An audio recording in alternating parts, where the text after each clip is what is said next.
எல்லாருக்கும் வரைக்கும் பாருங்க பார்த்துக்கிட்டேங்கிறது உங்கள் பிரகிருஷி ஹோமிக்க சேனல். இந்த 2K கிட்ஸோட மனநிலையை புரிஞ்சுக்கவே முடியலங்க.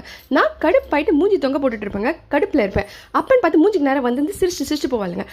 இன்னைக்கு நான் ஹாப்பி மூடில் இருக்கேன், அவங்க பார்த்தா மூஞ்சி தொங்க போட்டுட்டு இருக்காங்க. என்ன விஷயம்னு கேட்டால் முடி கொத்து தான். இதுதான் விஷயமா அப்படின்னாலும் நம்ம வீட்டு பசங்களோட ஸ்மைல் மிஸ் ஆச்சுன்னா வீடே அவ்வளோதாங்க. நீங்கள் ஹேர் ஃபால் ரெசிபின்னு சொல்லலாம், ஆல் இன் ஒன் தொகைல்னு சொல்லலாம், என்ன வேணால் சொல்லிக்கோங்க. ஃபஸ்ட்டு கடாயை வச்சுக்கோங்க. கடாயில் கொஞ்சமாக எண்ணெய் ஊற்றிட்டு ஒரு 3 வெங்காயம் கட் பண்ணி போட்டிருக்கேன். அப்புறம் 4 நார்மல் மிளகா, காஞ்ச மிளகா, அதுக்கப்புறமா ஒரு காஷ்மீர் மிளகா எடுத்து போட்டு நல்லா வதக்கிக்கோங்க. கலர் சேஞ்ச் ஆனால் கொஞ்சமாக புளி, அதுக்கப்புறமா பாருங்கள் தட்டு ஃபுல்லாக முக்கால்வாசி கருவேப்பிலை, கொஞ்சமாக புதினா, கொஞ்சமாக கொத்தமல்லி, இதெல்லாம் போட்டு நல்லா வதக்கிக்கோங்க. ஒரு 2 மினிட்ஸில் கருவேப்பிலை, புதினா, கொத்தமல்லி எல்லாமே கொஞ்சம் சுருங்கி வரும். அந்த டைமில் நீங்கள் உப்பு போடுங்க. இல்லை நிறையா போட்டுருவீங்க முதல்லே போட்டிங்கன்னா. ஸோ சுருங்கி வர டைமில் நமக்கு அளவு தெரியும். ஸோ உப்பு போட்டு நல்லா வதக்கிக்கோங்க. வாரத்தில் 2 முறையாவது கண்டிப்பாக இதை எடுத்துக்கோங்க. முடி கொட்டுற பிரச்சனைலேருந்து கண்டிப்பாக தீர்வு கிடைக்கும். ஓகே, வதங்கட்டும்.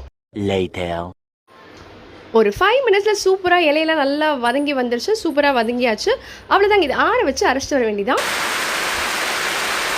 சாரிங்க, என்னால் அரைக்கிறத காமிக்க முடியல, ரொம்ப சாரி. அவ்வளோதாங்க, அரைச்சாச்சு. சூப்பரான தொகையல் ரெடி. இதை நீங்கள் ஆல் இன் ஒன் தொகையல்னு சொல்லிக்கோங்க, இல்லை வந்து கருவேப்பிலை தொகையல்னு சொல்லிக்கோங்க, இல்லை ஹேர் ஃபால் ரெசிபின்னு சொல்லிக்கோங்க.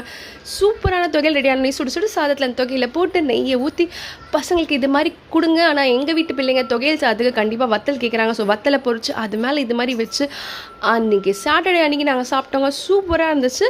அவ்வளோதாங்க, எங்கள் வீட்டு சோக கதையை சொல்லி ஒரு தொகையில் அரைச்சாச்சு. உங்களுக்கு இல்லை உங்கள் வீட்டில் யாருக்காவது இது மாதிரி ஹேர் ஃபால் பிரச்சனை இருந்தால் கண்டிப்பாக இந்த ரெசிபியை ட்ரை பண்ணுங்கள்.